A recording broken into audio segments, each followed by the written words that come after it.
전 세계 가나안 성도들을 위한 신앙방송 신앙터치 시즌3 그 7번째 이야기를 시작합니다. 네, 한 주 동안 잘 지내셨죠? 네, 저희도 뭐 다 잘 지내고 있기 때문에 각자의 근황 토크는 생략하기로 하겠습니다. 구찌 언니 댓글 소개부터 해주시겠어요? 예, 댓글 소개해드릴게요. 네. 처음 남기시는 분 같은데 향기 3113분이 이번 에피소드 너무 뻔한 이야기 아닌가 하면서 듣기 시작했는데 성자 하나님이 인간의 모습을 입고 오신 이유에 대한 설명 정말 유익했어요. 어디에서도 듣지 못할 이야기였어요. 신앙터치 교리 공부 정말 너무너무 유익합니다.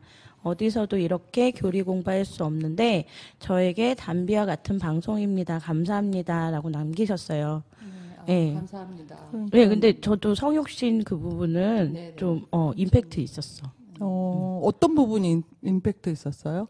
그거는 생각 못했거든요. 못하셨어요? 다 알고 계셨어요? 아니.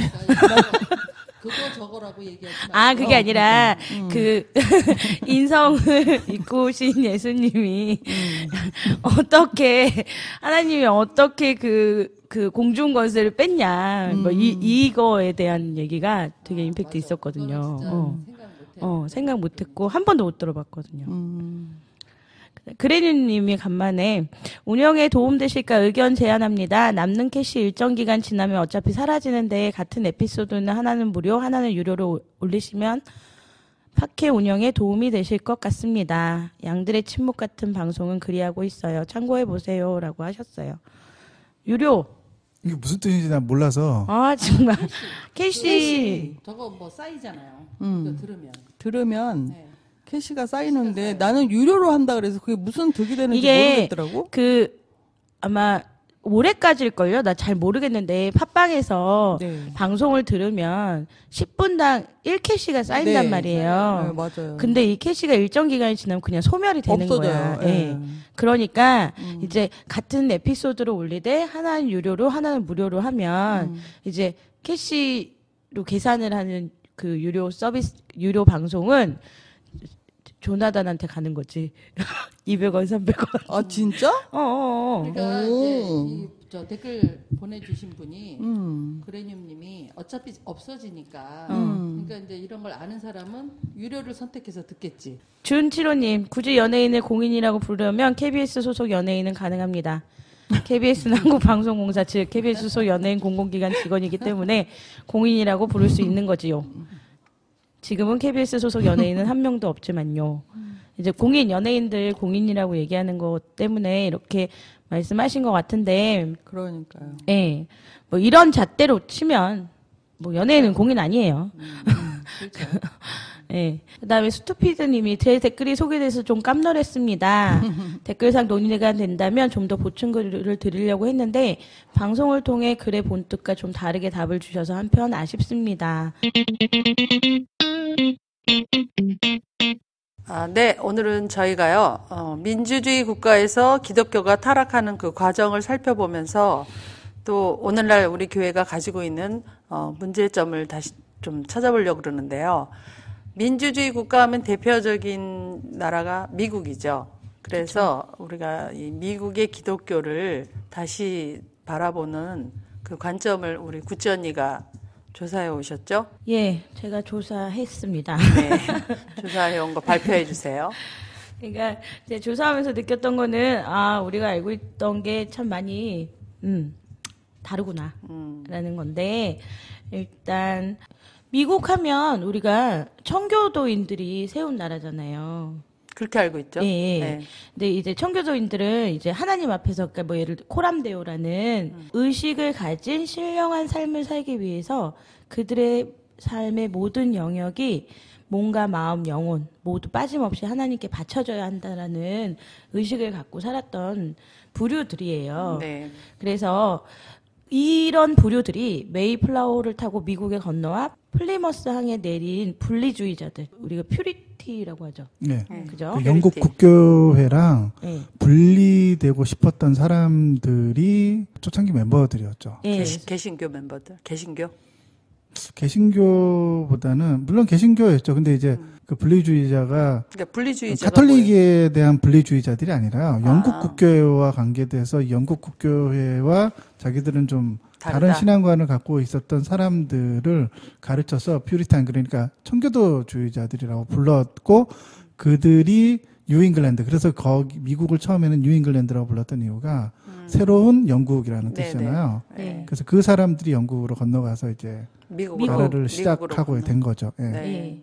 그래서 이들이 미국으로 간 이유는 엘리자베스 여왕이 제시한 화해 정책, 그러니까 카톨릭과 개신교 사이에 적당한 선에서 안주하는 혼합 정책에 대해서 반대해서. 이제 네. 반대해서 그래서 그 카톨릭적 전통을 과감히 탈피하여 개혁되어야 한다는 그런 주장을 했고 그래서 이제 미국으로 건너가게 된 거죠. 네. 미국에 건너가서 이제 청교도라는 이름이 붙은 이유가 그들이 교리적으로나 예배 의식의 엄격한 순수성을 주장했기 때문이에요. 네. 예. 근데 청교도인들이 금욕적이고 세상을 부인하는 자세는 보였지만 세상에 대해서 도피적이진 않았어요. 네. 그래서 그들은 무엇이든지 이 세상 속에서 그 의미를 찾고 이 세상의 삶에 대해 적극적인 자세를 보였어요.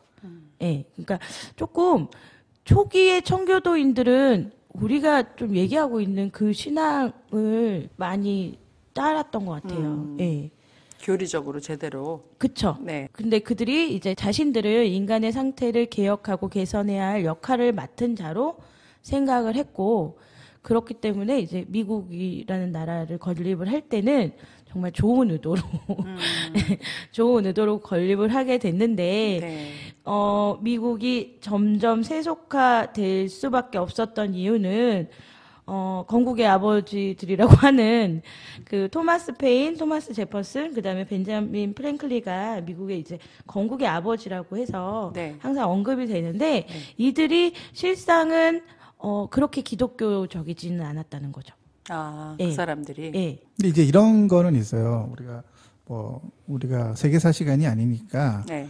뭐 그런 거를 일일이 따지려고 하는 건 아닌데 기본적으로 이제 이 청교도주의자들은 처음에 뉴잉글랜드로 건너갔을 때 거기에 어떤 기독교적인 하나님의 도성, 그래 그들 말로는 하나님의 도성이라고 그랬어요. 그게 왜 그러냐면 칼빈도 스위스 제네바에다 하나님의 도성, 그러니까 기독교가 국교가 되면서 지금의 이제 무슬림 같은 국가죠. 완전히 기독교화된 법과 신앙이 일치가 된 그런 나라를 세우고 싶었던 거예요.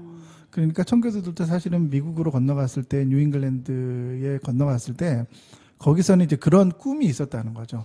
근데 이제 그거는 저희가 신학적으로 봐도 그런 거는 현실적으로 불가능하잖아요. 그렇게 될 수도 없고 사실 그렇게 돼서도 안 되고. 왜냐하면 칼빈이 이미 제네바에서 실험을 해봤잖아요. 그렇게 했더니 어떻게 됐어요? 그 종교가 일종의 강력한 폭력이 돼서 시민들을 고통 가운데 빠뜨리잖아요.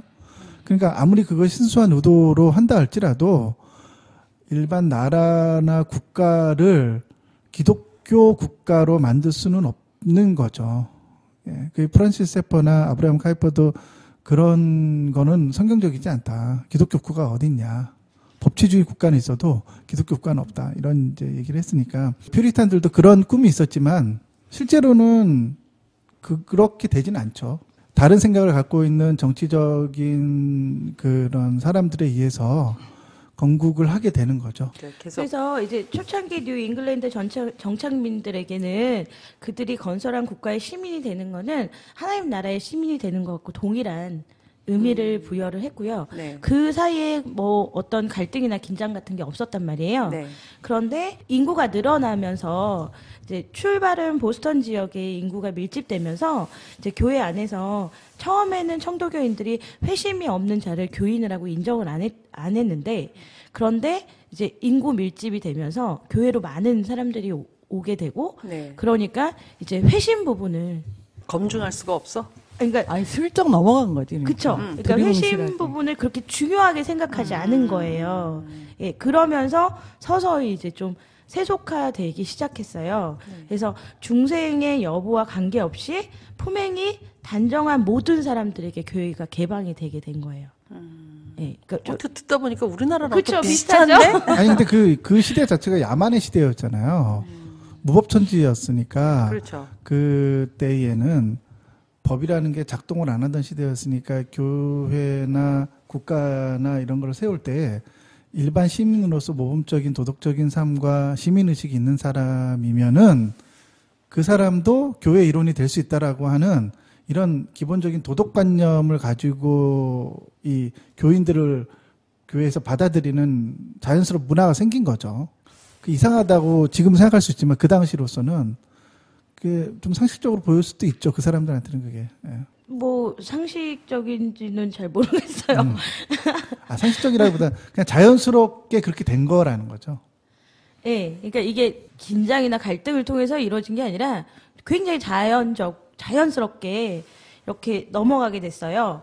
그러면서 청교도인들이 초창기에 가졌던 그런 이념이나 사상들이 이제 서서히 물들기 시작하는데 그게 우리가 하버드 대학 하면 열방의 소금이라고 해서 이 청교도인들이 이제 세운 대학이잖아요. 1636년에 학식 있는 성직자와 평신도들을 배출하기 위해서 설립한 대학이 하버드 대학이란 말이에요. 그런데 1707년에 칼빈 신학은 인간의 의지와 가능성을 제한한다고 하면서 알미니우스 이론을 수용을 하게 돼요. 네. 그러면서 어떤 일이 발생이 되냐면 칼빈주의자들은 자신의 자녀들을 더 이상 하버드 대학에 보내지 않고 예일 대학으로 보내게 되는 거예요.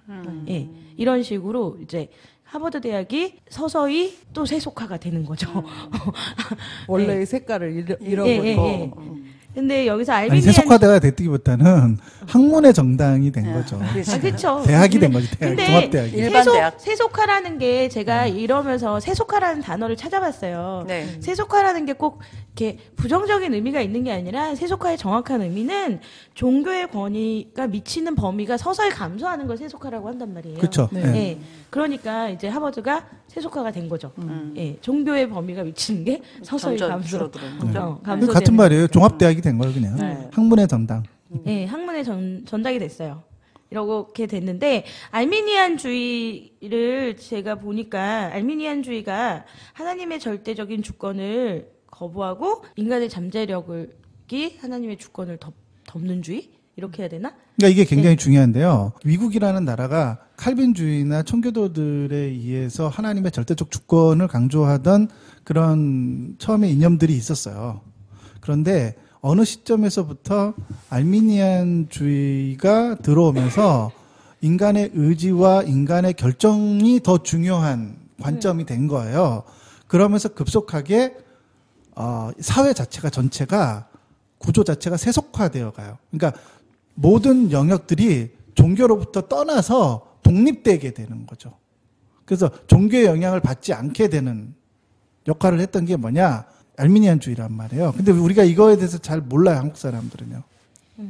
그래서 좀 요 부분을 한번 얘기를 하고 하는 게 좋을 것 같아요. 우리가 여러분들 알미니안주의가 어떻게 나왔냐면요. 요걸 좀 얘기를 할 필요가 있는데 이 알미니우스는요. 네덜란드 사람이었어요. 우리가 잘 알고 있듯이 하이델베르크나 벨직 신조나 이런 거 혹시 들어보셨어요? 그 하이델베르크 신앙 고백서가요. 네덜란드의 신앙 고백이에요. 그러니까 네덜란드에 있는 청교도 전체 교회가 채택한 만들어 놓은 신앙 고백이거든요. 근데 거기에 정면으로 도전을 하면서 이 교리가 사실 이 교리가 어떻게 만들어졌냐면 칼빈의 5대 교리 있잖아요. 네. 그거를 근거로 해서 만들어진 거예요. 그런데 알미니우스가 이거에 대해서 5가지의 반박을 하게 돼요. 그 5가지가 뭐냐면 사실은 칼빈의 5대 교리에 하나하나씩 반박하는 5가지의 교리에 대해서 5가지를 수정해 달라고 공개적으로 요청을 한 게 그 시작이었어요. 그게 뭐냐면 인간의 능력을 강조하고, 두 번째는 조건적인 선택, 세 번째는 보편적인 구원론, 네 번째는 저항될 수 있는 성령의 은혜, 5번째는 은혜에서의 타락, 가능하다고 보는 거죠. 이게 이 5가지 부분을 하이델베르크나 벨직 그 신앙 고백서 안에다가 이 5개를 바꿔달라고 정식으로 요청을 한 거예요. 그래서 실제로 종교회의가 열려요. 이 주장 때문에. 그래서 153번, 4번의 회의가 열려요. 그 회의를 거쳐서 최종적으로 이 알미니우스가 제시한 이것이 성경의 전통적인 교리와 맞지 않다. 그래서 이 제외되게 되죠. 그런 게 이제 역사 안에서 있었던 거예요. 네. 그럼 계속해서 예, 그러니까 하버드 대학이 그때부터 아리안주의하고 알미니안주의의 혼합으로 유니테리언 보편주의라는 이제 사상을 갖게 되고 지금까지도 그 사상으로 이어오고 있죠. 유니테리언 네. 보편주의가 뭐냐면요. 삼위일체론을 부정하는 거예요. 삼위일체론이 아니라 예수님이 왜 하나님이실까? 예수님은 하나님이 아니라는 거예요. 그러니까 하나님 한 분만 존재하는데 예수님은 하나님에 의해서 만들어진 첫 번째 피조물이라고 보는 거예요. 예수님을 피조물로 보는 그렇죠. 네. 예수님의 신성을 부인하는 거예요. 신성을. 네. 계속해서 말씀해 주세요. 그렇게 이제 유니테리언 보편주의가 이제 계몽주의로 바뀌게 되는 거죠. 네. 예. 그래서 계몽주의라는 거는 그 지성이 신성을 이길 수 있다는 거 아니에요? 지성이 신성을 어떻게 이겨요? 아니 그러니까 지성을 더 강조하는 게 계몽주의 아니에요? 아니죠. 그러니까 인간의 지성이 어. 성경으로부터 일종의 탈옥을 하는 개념인 거죠. 그러니까 종교가 모든 사회 영역 가운데에 권위를 갖고 있잖아요. 네. 그것으로부터 자유를 추방했던 게 추구했던 게 계몽주의. 종교로부터의 도피, 이성의 자유. 이성이 그래서 자유. 그들의 구애가 그런 거였잖아요. 이성의 자유. 그러니까 지성이 신성을 이긴다고. 표현할 수도 있죠. 네. 어찌됐든 네. 그런 계몽주의로 이제 발전을 하게 되는 거죠. 네. 그러니까 초기 청도교의 굉장히 퓨리티했던 그런 개념이 이제는 인간의 지성이 신성을 이길 수 있다라는 계몽주의까지 오게 되는 거죠. 네. 예, 근데 이게 어떻게 보면 아까 전에 조나단이 얘기했듯이 뭐 싸움이나 갈등을 통해서 온 게 아니라 네. 생활하면서 그냥 되게 자연스럽게 바뀌게 되는 그런 그 모습을 보여줘요. 예. 그러니까 이게 자연스럽게. 예, 투쟁을 하거나 이런 게 아니라 네. 그냥 물 흐르듯이 이렇게 쭉 이렇게 흘러가는. 네. 예, 그래서 지금 현재 미국의 어떻게 보면 복음주의는 네. 정확하게 그러니까 미국에서의 그 기독교는 초기에 우리가 생각했던 그 기독교가 아니라 엄청나게 세속화된 예, 그런 기독교의 복음인 거죠. 그러면 그런 미국의 그 선교사들이 들어와서 전도를 했다 그러나 우리나라가 영향을 안 받을 수가 없겠네요. 영향을 안 받을 수가 없겠죠. 근데 그렇죠. 예.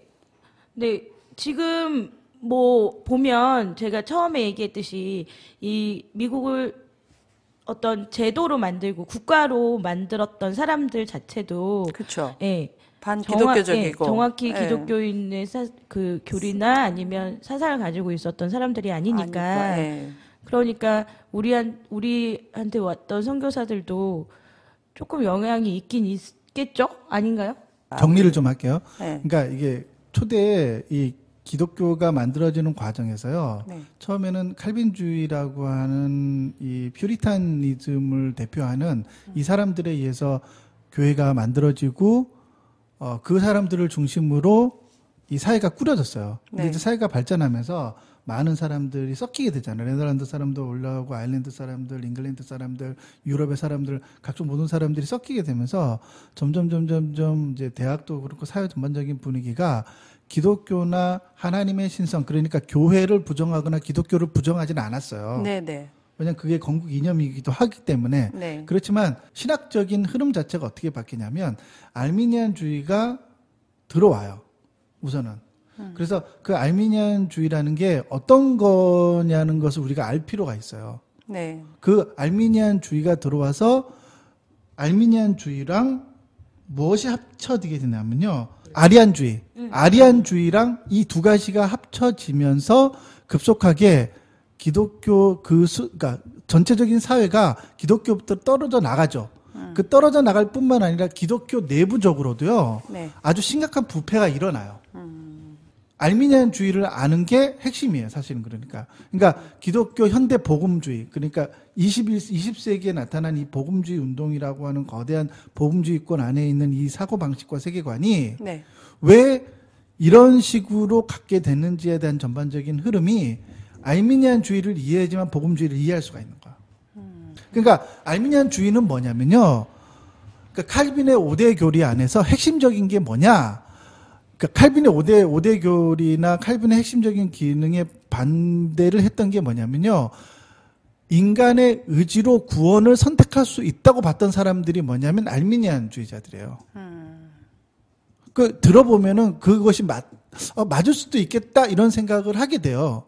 그러니까 그거는 그냥 어디서 뚝 떨어진 게 아니라요. 계몽주의라고 하는 거대한 사조랑 연결되어 있어요.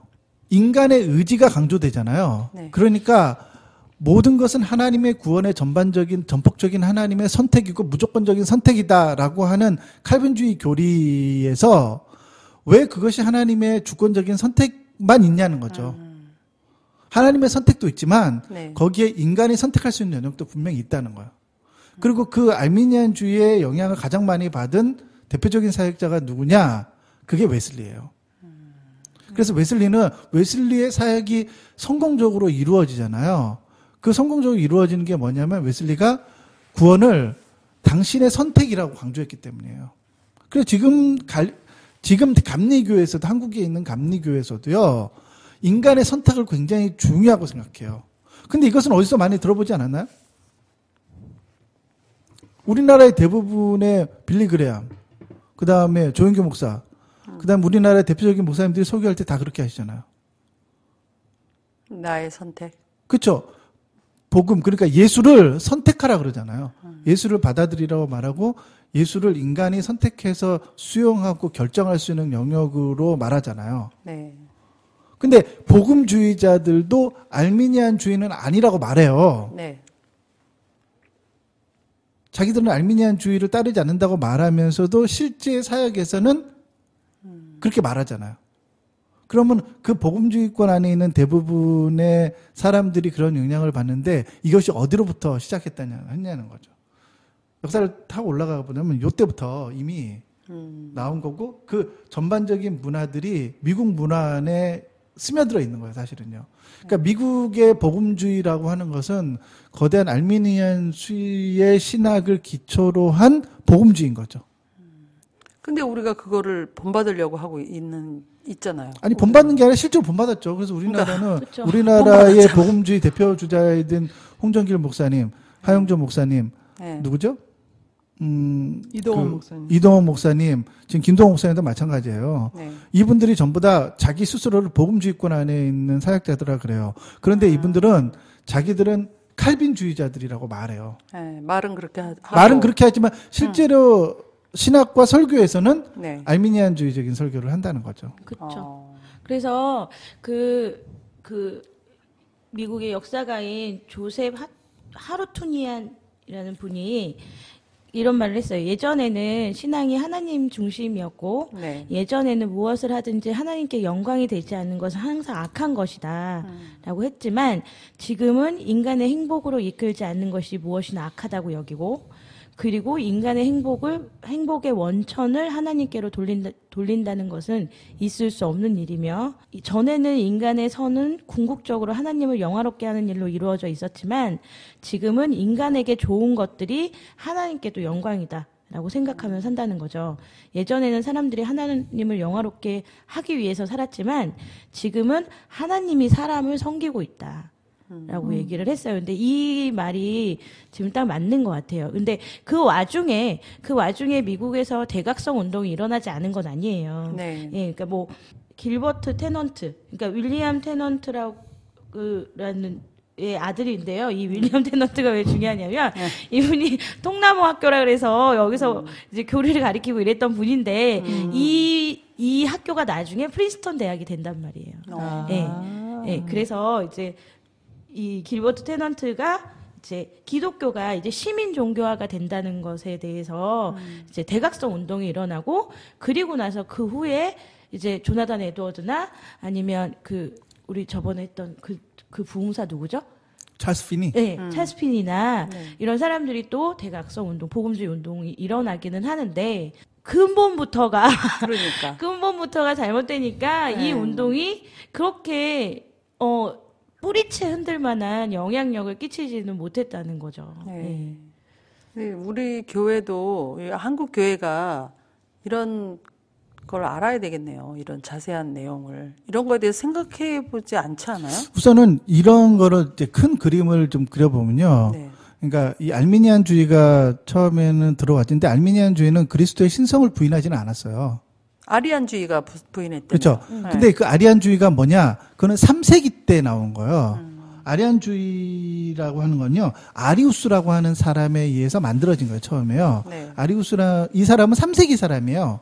초대 교부거든요. 네. 이 사람에 의해서 뭐가 됐냐면 그리스도가 하나님이시겠냐는 거예요. 예수는 하나님이 아니라 하나님의 피조물이다. 하나님의 피조물인 거죠. 그가 능력을 행하고 기적을 행하고 다 맞다는 거예요. 인정을 해요. 그러니까 성경을 정경으로 인정 안 했던 것도 아니에요. 다 했는데 그렇지만 그가 하나님이겠냐는 거죠. 그 부분에 있어서는 아리우스는 인정을 안 했어요. 그러니까 삼위일체론을 믿었던 게 아니라 단일신론을 믿었어요. 그러니까 오직 창조주 하나님만 있고 예수는 그 하나님의 피조물이고 성령도 그 하나님의 피조물 중에 하나라는 거죠.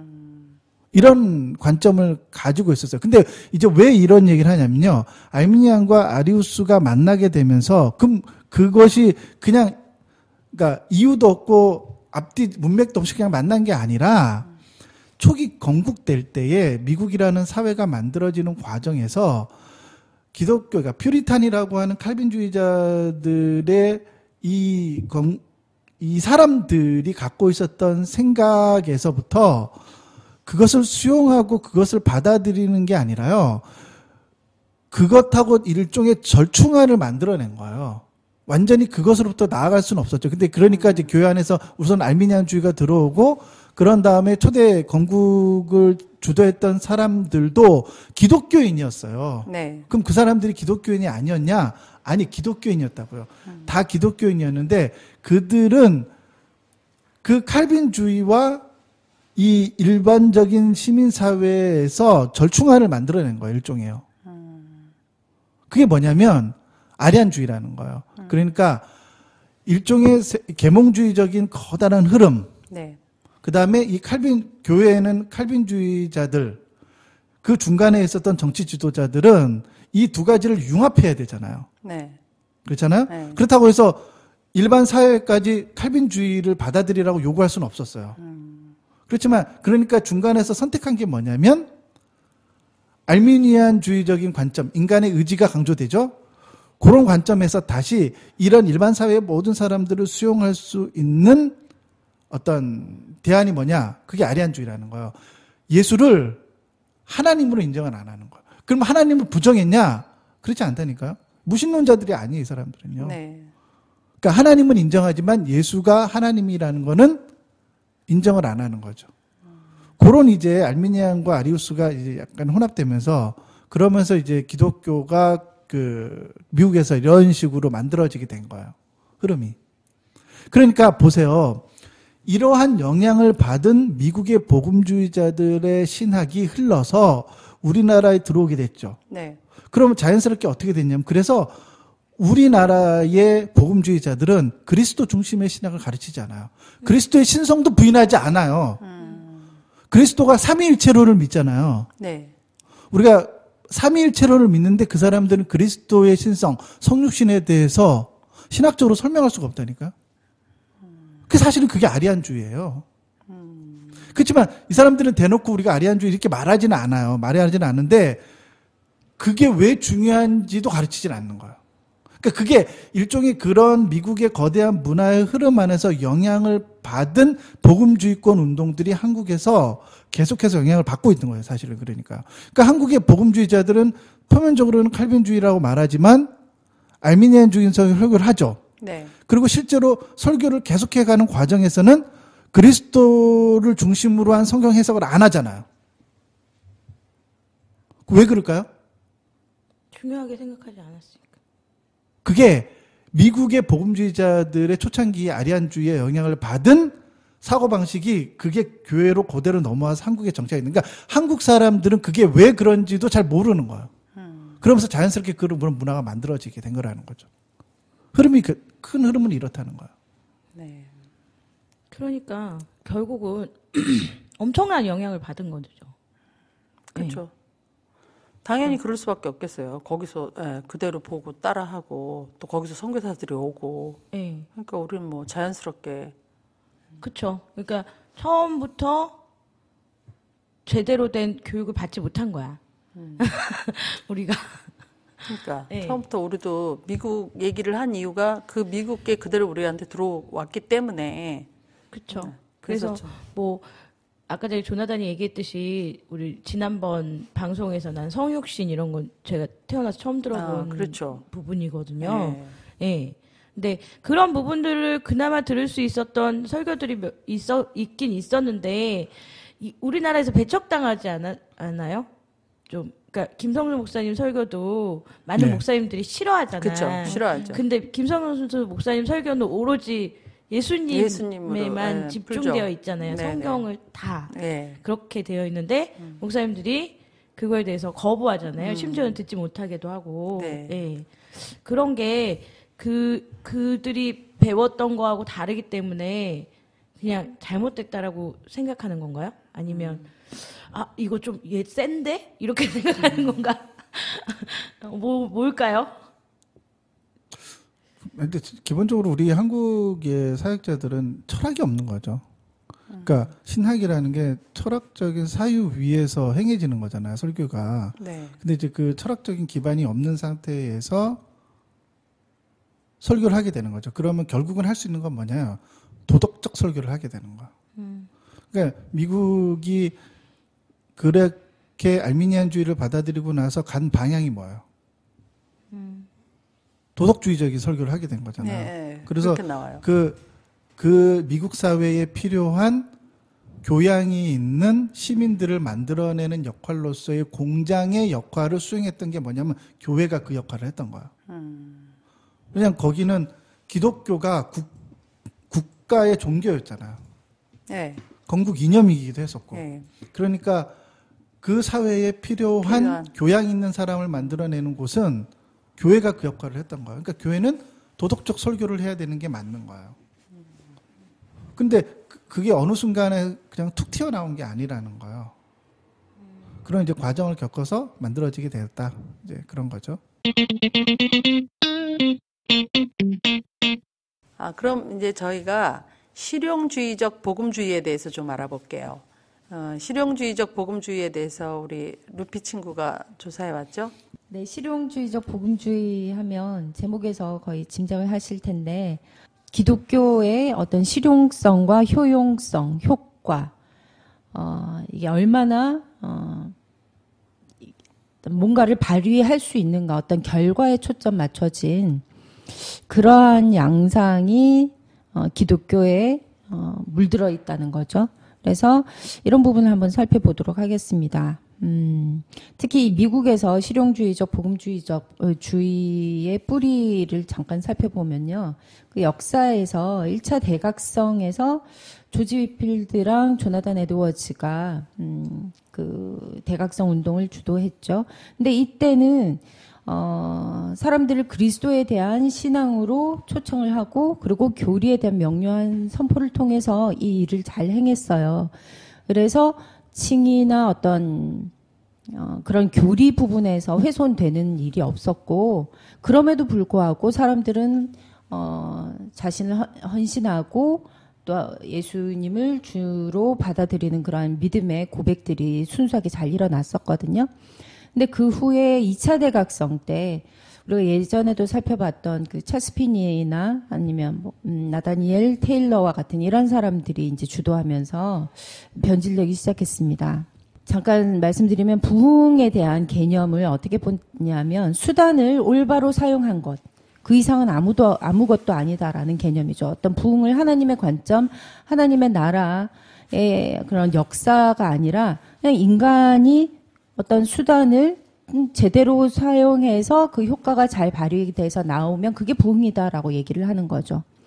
그리고 기독교의 구원은 이 당시에 국민에 의한 국민을 위한 것 이러한 개념이었다는 거죠. 그러니까 이러한 어떤 민주주의의 개념이 기독교에 물들면서 인간 중심, 인본주의적인 네.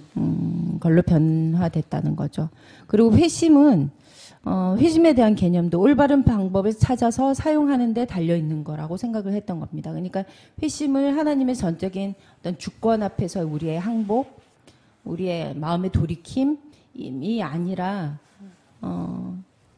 그냥 우리가 뭔가를 잘못 사용했던 거를 제대로 잘 사용하게 되는 그런 어떤 수단이나 방법을 찾는 일이라고 생각을 했던 거예요. 그리고 복음주의적 테크닉이 전파되고 있었고 그러면서 복음의 내용이 흐려지고 변질되기 시작했습니다. 그리고 신앙적인 헌신은 일종의 어떤 편의의 편리성의 문제였고 그래서 측정할 수 없을 만큼 큰 개인적인 혜택을 기대를 많이 했던 거예요. 복음에서 성경에서 악한 것이라고 얘기를 하는 어떤 자기 중심적인 나르시시즘, 자기애를 오히려 그런 우리 인간성의 그런 속성에 호소를 하는 거라고 볼 수 있어요. 그러니까 사람이 중심이 되고 하나님이 이제 주변으로 밀려나면서 하나님의 어떤 선택의 대상으로 본다든지 자기애를 충족시키는 수단으로 봤던 거죠. 그리고 자신의 전도의 열정 속에서 그 당시 이제 휘필드나 테일러나 찰스피니와 같은 이런 사람들이 자신들의 어떤 전도의 열정 속에서 하나님의 주권의 원칙을 위반하고 효용성이나 아니면 실용성이라는 재단 위에 하나님의 사랑을 희생시키기 시작했습니다. 그러니까 하나님의 사랑이 그리스도를 자기 아들인 이제 예수 그리스도를 죽이기까지 한 그 하나님의 희생이 별로 부각되지를 않는 거죠. 그러니까 그것도 하나의 우리가 선택할 수 있는 어떤 대상이 되는 거예요. 그러니까 전체적으로 그냥 내 필요에 의해서 갖다 쓰네요. 전적으로 인간 중심. 그러니까 우리에게 이로우면 이게 실용적이고 돈이고, 이러면 갖다 쓰네. 다 선인 거죠. 그렇죠? 그러니까 실용주의는 회심을 숫자로 보는 거죠. 숫자로. 네. 그 성령의 역사로 보는 게 아니라 숫자로 보다 보니까 아무래도 그러니까 숫자라고 하면 얼마나 몇 명 몇 회심했냐. 명이냐. 그렇죠. 또 그 사역자들 중에는 그러니까 부흥사로 이제 초대돼서 갔어요. 그래서 해서 많은 사람들이 그러니까 얼마나 많은 사람들이 이제 회심하면서 나오냐 그거에 따라서 자기한테 떨어지는 수당이 달라지는 거예요. 그렇죠. 네. 이게 뭐 주당 몇 달러 뭐 이런 식으로. 그런 식으로. 홈쇼핑인데? 그러니까 그런 식으로 계산을 했다는 그런 지금 식으로 전화하세요. 했었대요. 그렇구나. 근데 이 실용주의가 지금도 그렇잖아요. 그러니까 지금도 뭐 근데 간증이나 우리가 이런 좀 것들이 더 다 얘기를 그런 거 해야 아니에요? 되는 거는 뭐냐면요.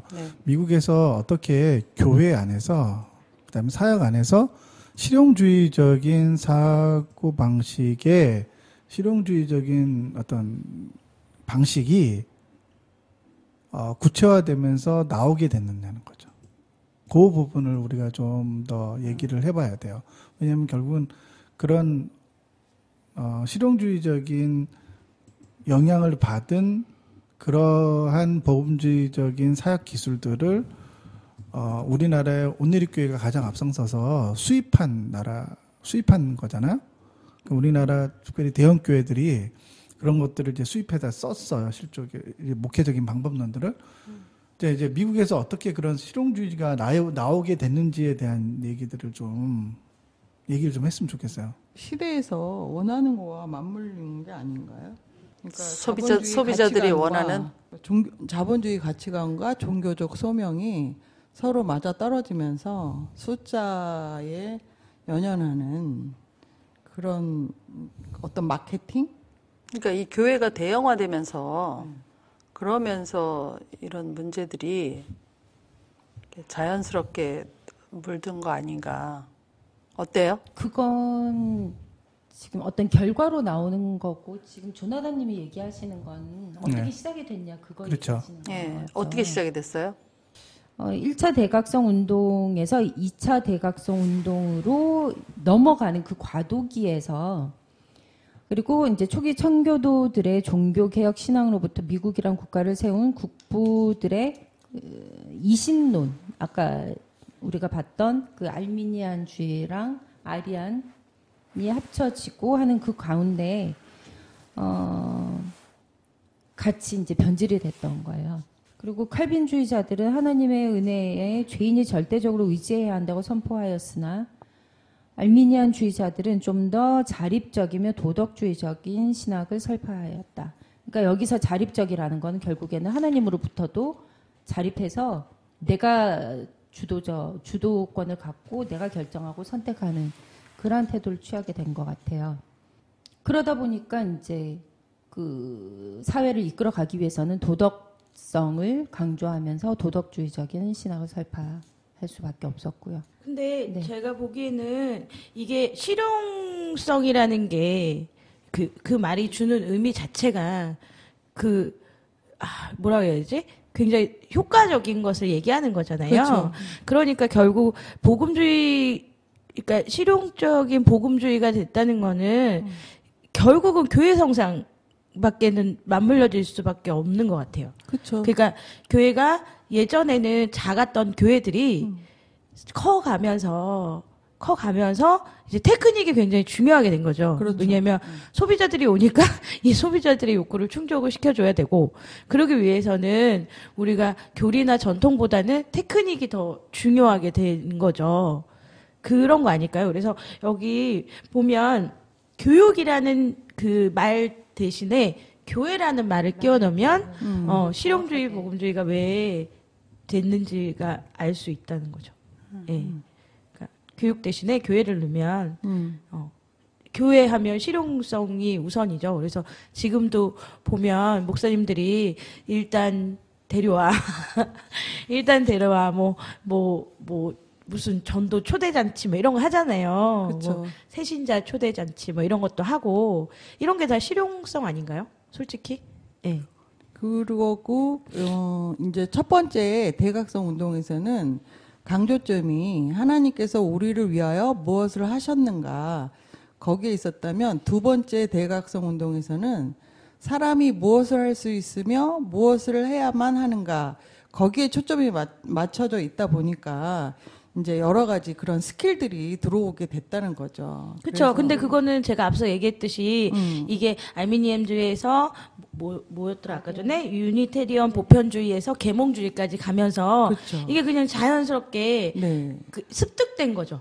이건 배워진 게 아니라 네. 이렇게 생활이 되면서 이제는 우리가 지난번에 얘기했던 선과 악을 얘기했었잖아요. 그러니까 우리 입장에서의 선, 우리 입장에서의 악이 아니라 하나님이 얘기하는 선과 악이 있잖아요. 그래서 네. 어떤 부분에 대해서는 우리가 용납을 못하지만 그래도 그게 선인 경우가 있잖아요. 네. 예. 근데 이제 실용주의가 오면서 인간 중심이 되면서 우리 입장에서 좋은 게 좋은 거니까 그렇죠. 하나님 맞춰라. 이렇게 되니까 자연스럽게 어떻게 하나님이 나한테 이렇게 해줄 수가 있어가 그냥 아무렇지도 않게 나오는 것 같아요. 예. 신이 있다면 어떻게 세상이 이렇게 될 수 있어? 그러니까 그냥 아무렇지도 않게 나올 수 있는 거 아닌가요? 근데 이게 결국은 찰스 피니 때문인 것 같아. 맞아요. 그러니까. 네. 그러니까 찰스 피니는 보면 회심 뭐 이런 거 별로 중요하지 않아 이랬잖아요. 그러니까. 그렇죠. 예. 그러니까 이렇게 되는 거죠. 미국의 역사 가운데에서 실용주의라고 하는 강력한 문화가 어떻게 흡수되게 되냐면 1차 대각성 운동 때는 하나님의 주권을 강조하게 되죠. 그래서 이제 대각성 운동이 일어나게 돼요. 근데 2차 대각성 운동으로 옮겨가면서 그 2차 대각성 운동을 통해서 실용주의적인 관점이 되고 들어오게 되는 거죠. 그래서 그 앞에의 1차 대각성 운동의 2차 대각성 운동으로 성장과 변화와 어떤 그런 것들을 추구해가는 과정에서요, 실용주의가 자연스럽게 교회 안에 들어오게 된 거예요. 그렇죠? 그럼 요 프레임을 그대로 한국교회에 가져와 보세요. 우리나라의 초창기 때 평양에서 일어났던 대부흥 운동과 2차 대각성이라고 할 수 있는, 그걸 만약에 1차 대각성이라고 그런다면 2차 대각성 운동은 우리가 7, 80년대를 필두로 한 교회의 성장이 일어났잖아요. 그러면은 그 성장의 과정 안에서 자연스럽게 교회가 실용주의라고 하는 것들이 들어오면서 그 실용주의를 토대로 해서 교회가 엄청난 어떤 효과들을 거두게 된 거죠. 그렇게 생각하면 어떤 역사의 반복이 계속해서 일어나고 있는 거죠. 그러니까 우리나라의 이런 이제 실용주의적인 교회 안의 문화, 이런 관점, 그 다음에 인위적인 부흥을 조작하고 회심 안에서 인간의 의지를 강조하고, 그 다음에 회심을 일종의 많은 효과적인 방법론들과 수단을 사용하면 언제든지 그 회심의 결과들을 늘릴 수 있다라고 보는 관점은 우리나라의 7, 80년대의 어떤 교회 성장의 과정 안에서 자연스럽게 교회 안에 들어온 것이 맞다고 보는 게, 예, 미국 역사에서도 그렇게 나오기 때문에 우리나라도 자연스럽게 그렇게 된 것이 아닌가. 그렇죠.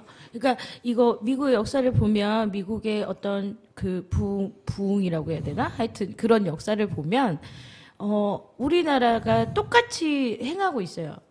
그러니까 그 19세기 말에 그 부흥 운동가인 드와이트 무디는 이렇게 얘기를 했거든요. 만약에 당신이 한 사람을 하나님께 인도한다면 당신이 어떻게 그를 하나님께 인도하였는지는 아무 상관이 없다. 그러니까 지금 하고 있는 거잖아요. 수단과 방법을 가리지 말고 그렇죠. 그리고 하나님께 인도해라. 이런 어떤 선민의식? 예, 그러니까 막 그지 같은 선민의식이죠. 내가 너한테 좋은 걸 주는 거야. 막 이러면서 이런저런 거를 막 불사하는 거잖아요. 무례함도 불사하고. 그렇죠. 결과주의죠. 네. 그러니까 1년에 교회에서 몇 명을 전도했냐. 근데 그 중에 진실한 회심자가 누구냐 이걸 따지지 않죠. 그렇죠. 몇 명의 전도를 했냐, 몇 명의 교회를 나왔냐, 그걸로만 계산을 하기 때문에. 그러기도 하고 이게 이런 것 같아요. 미국에서도 마찬가지로 이 실용주의가 그 산업혁명과 기술혁명 때문에 그 사람들이 잘 살기 시작했잖아요. 그러면서 기독교를 믿는 사람들이 부유해지고 그런 게 이렇게 대세를 이루었듯이 우리나라도 경제적인 부흥을 이루면서 교회를 다니는 사람들이 잘 살기 시작했단 말이에요. 그러니까 교회를 다니면 잘 살아. 이런 것들이 이렇게, 그러니까 뭐 전도할 때 그런 말 잘 하잖아요. 왜 뭐 하나님을 믿으면 만사 형통한다. 뭐 어려운 특히 우리 모태 집사님 많이 하셨죠? 네네 그렇죠. 네. 예, 저 진짜 많이 네, 했어요. 제가 그 흑역사를 알고 있죠. 네. 그러니까 그런 것들로 인해서 부흥이 막 일어나니까 점점 이제 그 부흥의 역사를 그 내적인 부흥으로 보는 게 아니라 숫자적인 부흥으로. 이 실용주의적 복음주의가 우리 신앙을 또 수탈하게 되는데, 이 신앙에 대한 수탈 이 부분을 또 루피 친구가 좀 말씀해 주실래요? 근데 신앙에 대한 수탈이 실용주의가 신앙에 대한 수탈이 이루어졌다고요? 네, 조직적으로 수탈했다는데. 어떻게? 그러니까 그걸 지금 설명할 거잖아요. 네. 그걸 설명할 거예요. 그래. 그렇게 물어봐. 그러니까 신앙에 대한 수탈이 이루어졌는데 왜요? 왜 이루어진 거야? 실용주의하고 신앙에 대한 수탈이랑 뭔 그러니까 상관이야? 아까 실용주의가 단지 애매모호해진 기독교를 좀 더 조직적으로 수탈한 체계가 바로 실용주의래요. 실용주의라는 것 자체가 그게 그 신앙을 그 실용주의로 인해서 신앙이 조직적으로 수탈당했다는 거지. 다시 나 이해 못했어. 잠깐만. 그러니까 실용주의 예. 때문에 예. 그러니까 신앙과 실용주의는 예. 같이 있을 수가 없는 거예요. 같이 양립할 수 없는 거죠. 그러니까 실용주의가 생겨나면서 예. 신앙 이제 여기서 말하는 신앙은 이제 교리에 근거한 예. 신앙을 얘기하는 건데 예. 실용주의가 생겨나면서 서서히 이 교리에 근거한 신앙에 있을 수 있는 자리는 줄어든다는 거죠. 그러니까 이 얘기인가 봐. 실용주의라는 거는 실용적인 걸 추구하는 거잖아요. 네. 근데 이 기독교라든지 신앙은 실용적인 게 아니잖아. 그렇죠. 당장 쓸모 있는 게 아닌 거예요. 그러니까 신앙이라는 것 자체가 실용적이지 않잖아. 그러니까 두 개는 같이 있을 수 없는 거 아니에요? 그런데 거기서 실용주의가 들어오다 보니까 신앙 자체의 그 체계가 수탈당하게 되는 거지. 그러니까 실용주의라는 말이 복음주의 안에 들어가 있는 거예요. 이미 벌써 사실은. 그러니까 결국은 실질적인 필요에만 집중되어 있는 그렇지. 신앙관을 갖게 만든다는 네네. 거죠. 그렇죠. 네. 네. 그러니까 그- 당장에 나의 무언가를 해결해 줄 수 있는 종교. 딱 그런 여기네 우리나라. 그러니까, 딱 우리나라. 그러니까 우리가 집값 전도를 할 때도 그렇고 사람들이 지금 우리가 이제 계속 문제시 삼은 게 사실 지금 얘기하는 그 기독교의 그 교리와 뭐 그런 신앙 이런 거에 대해서 얘기를 하면 제가 지난번에도 이런 얘기 했을 건데 몇 명이나 믿겠느냐는 거예요. 이거를.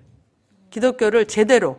정말 그 기독교의 교리와 뭐 하나님의 뜻과 이런 걸 우리가 그대로 만약에 누구한테 설명을 해. 그러면 과연 몇 명이나 그걸 막 감동해서 막 믿어야 되겠다 이렇게. 왜냐면 우리가 실용주의가 만연해 있기 때문에 당장 정말 이렇게 믿어서 네 마음에 평안을 얻는다 아니면 기도를 해서 뭘 이룰 수 있다 이런 게 아니면 사람들이 그 전도도 그렇게 바뀌는 게 사람들의 그거에 맞춰서 그런 거예요. 신앙에 대한 수탈이라고 하는 게 내가 이해를 못했을 수도 있으니까 좀 잘 설명해 주세요. 누구로부터의 수탈이며 누구를 위한 수탈이에요? 신앙 자체의 수탈을 얘기하는 거예요. 신앙의 그러니까 본 그거 원래 가져야 되는 없어져 버린다는 거죠. 퇴색. 예. 신앙이 있어야 할 자리가 적어지는 거지.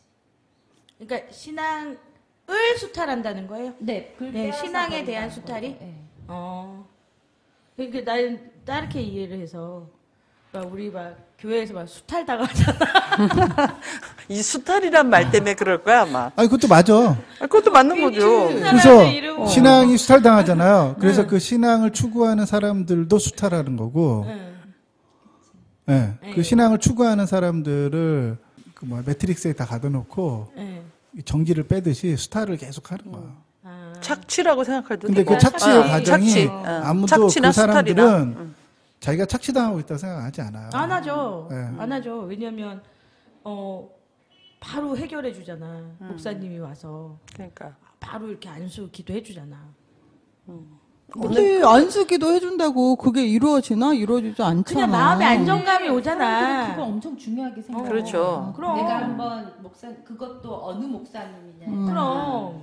그리고 이 피그말리온의 효과가 있을 수도 있어. 그게 전혀 없다고 단언할 수는 없어요. 그럼요. 정말 잘 우리가 된다는데 뭐. 이 기독교를 이용해서 뭔가를 이득을 보려는 그게 바로 이 실용주의 때문에 그렇게 되는 것 같아. 근데 이 신앙, 그래서 한편은 이렇게 얘기하잖아요. 종교와 신앙을 구별해야 된다, 막 이러고 그러는데, 우리가 이 종교의 경우에 그거를 갖는 이유 자체가 글쎄 대부분 잘 먹고 잘 살고 마음의 평안을 얻기 위해서 갖는 경우가 많지 않나? 종교의 목적은 그게 맞죠. 그러니까. 그게 그러니까 기독교도 종교로 생각하는 게 많다는 거죠. 그렇죠. 아니, 기독교를 종교로 배웠지. 그러니까 이제 그 부분에서 우리가 이 실용주의 이런 게 이제 들어와 있기 때문에 그게 이제 실용주의적인 복음주의가 전파가 되면서 기독교도 그냥 종교의 일환이 돼버리는 거지. 그 비슷한 예를 한번 들어볼까요? 저번 주에 그것이 알고 싶다. 네. 내용이 뭔지 아세요? 알고 싶다. 그것이 알고 싶다 보셨어요? 못 봤는데요. 그 MBC 그거 아니에요? 그것이 알고 싶다. SBS지. SBS 그것이 알고 싶다에 이번 주제가 뭐냐면 조두순이 외상의학 그래. 긴급의학 외상학과에 대한 그 교수님 누구죠? 이국정 교수님에 대한 얘기가 나왔어요. 근데 2010년도에 그 기재부 이명박 정부 때 기재부 장관했던 사람이 지금과 비슷한 상황이 그때 있었대요. 이국정 교수가 나와서 얘기하는 말이 그때 국민적 관심이 아덴만 사건 터지면서 납치당한 다음에 선장 구하는 사건이 있었잖아요. 네.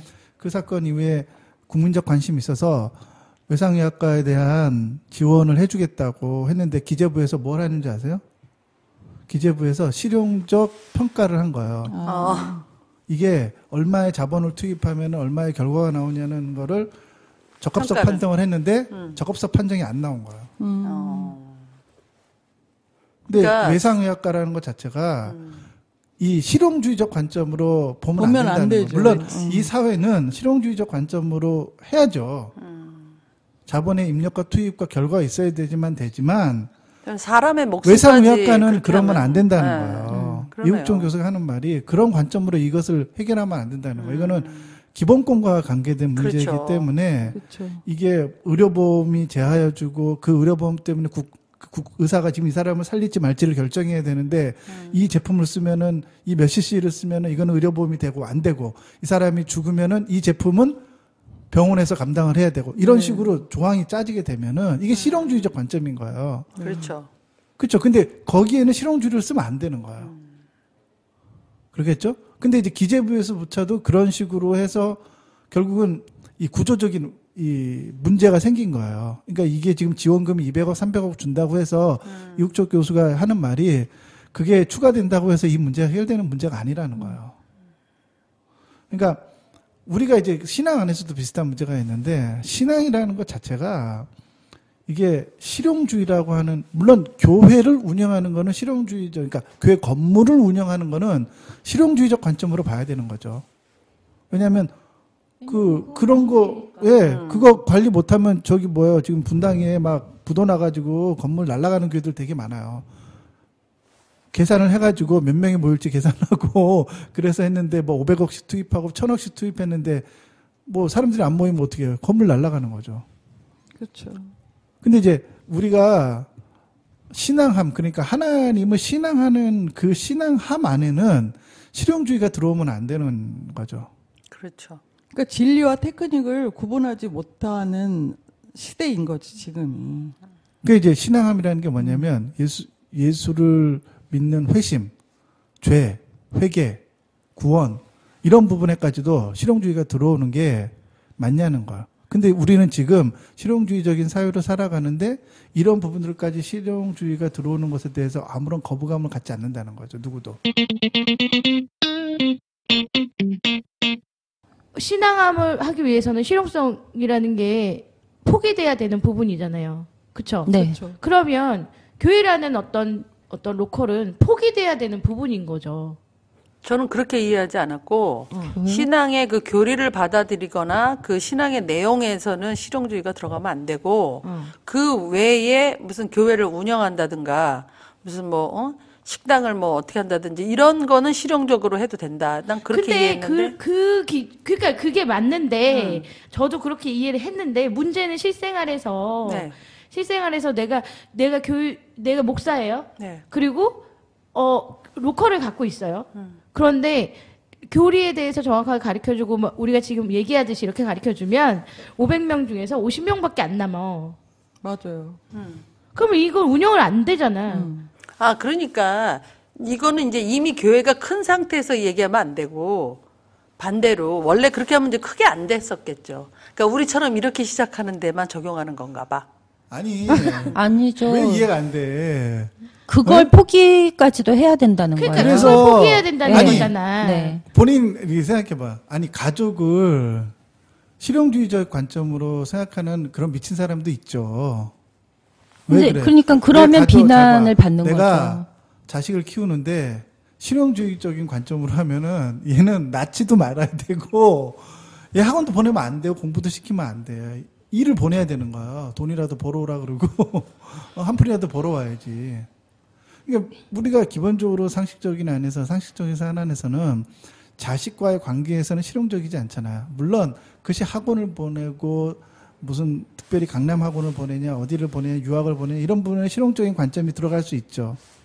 얼마의 투입이 되어서 얼마나 효과적이냐 이거를 따질 수는 있지만 부모 자식 관계에서 사랑의 관계를 얘기하는데 실용주의적인 관점이 나올 수 있나요?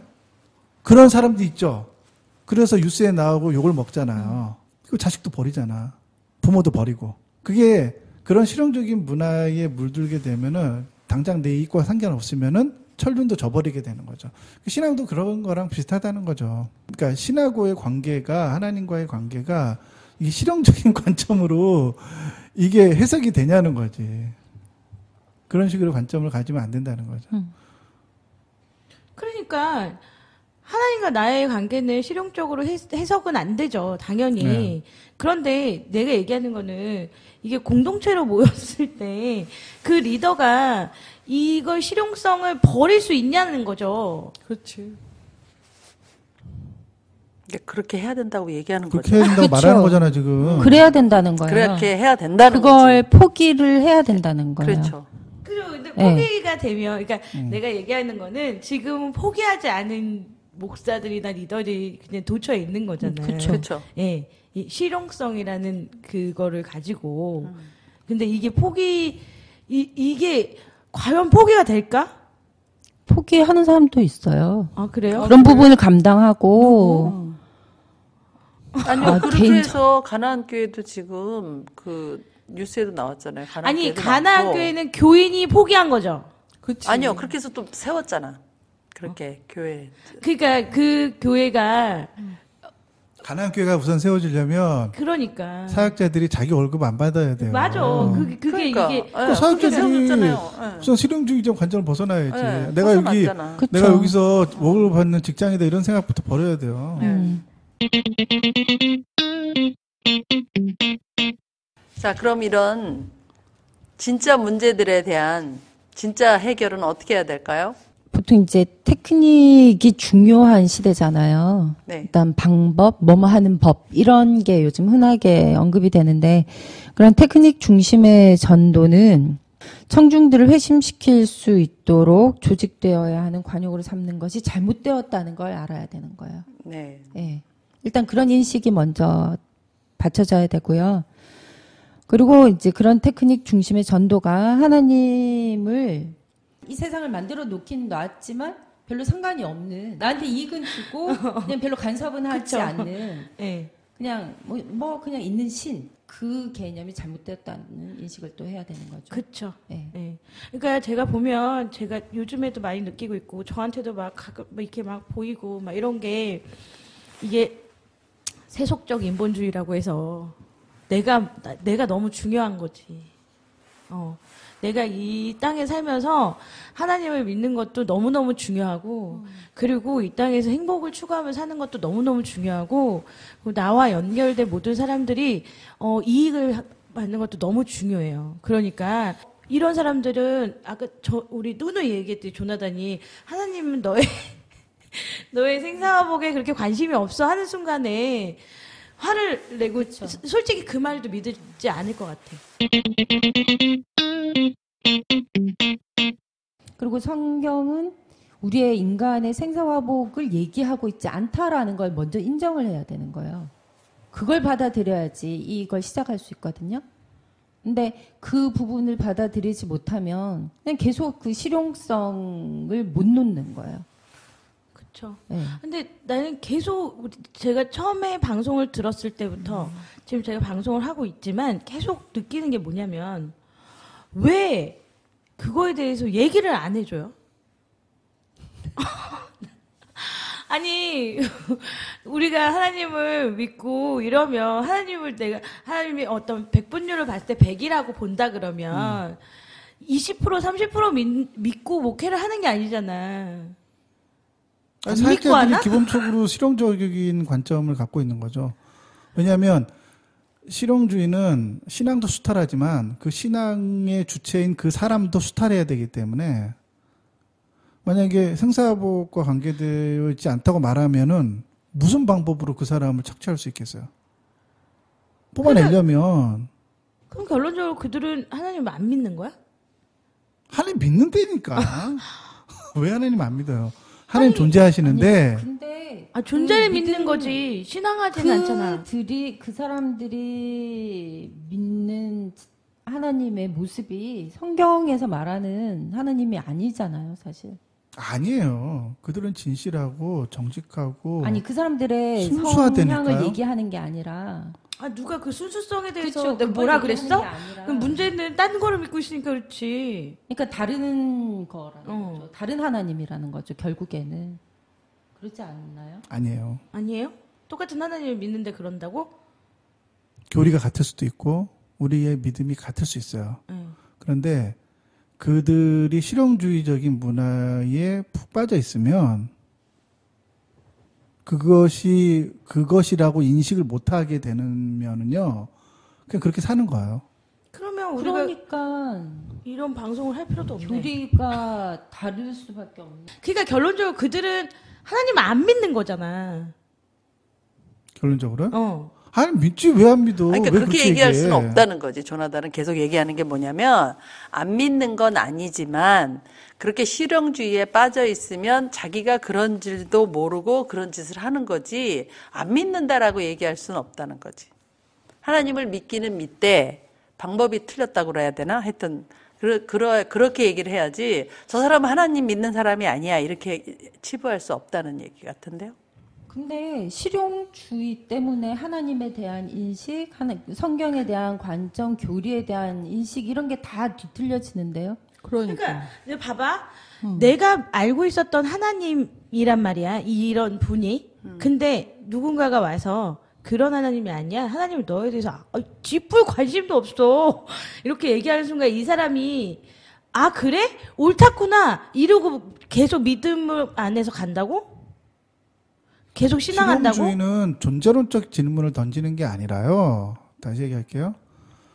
안경을 이렇게 벗으면 되는 거예요. 실용주의는 관점에 대한 문제예요. 못생김이 나와. 벗으면 안 되는 거지. 실용주의 때문에 그 사람이 하나님을 믿지 않아. 그건 존재론적인 질문을 던지는 거고요. 우리가 말하는 거는 그 사람들이 실용주의 관점을 이렇게 벗어야 된다고 말하는 거예요.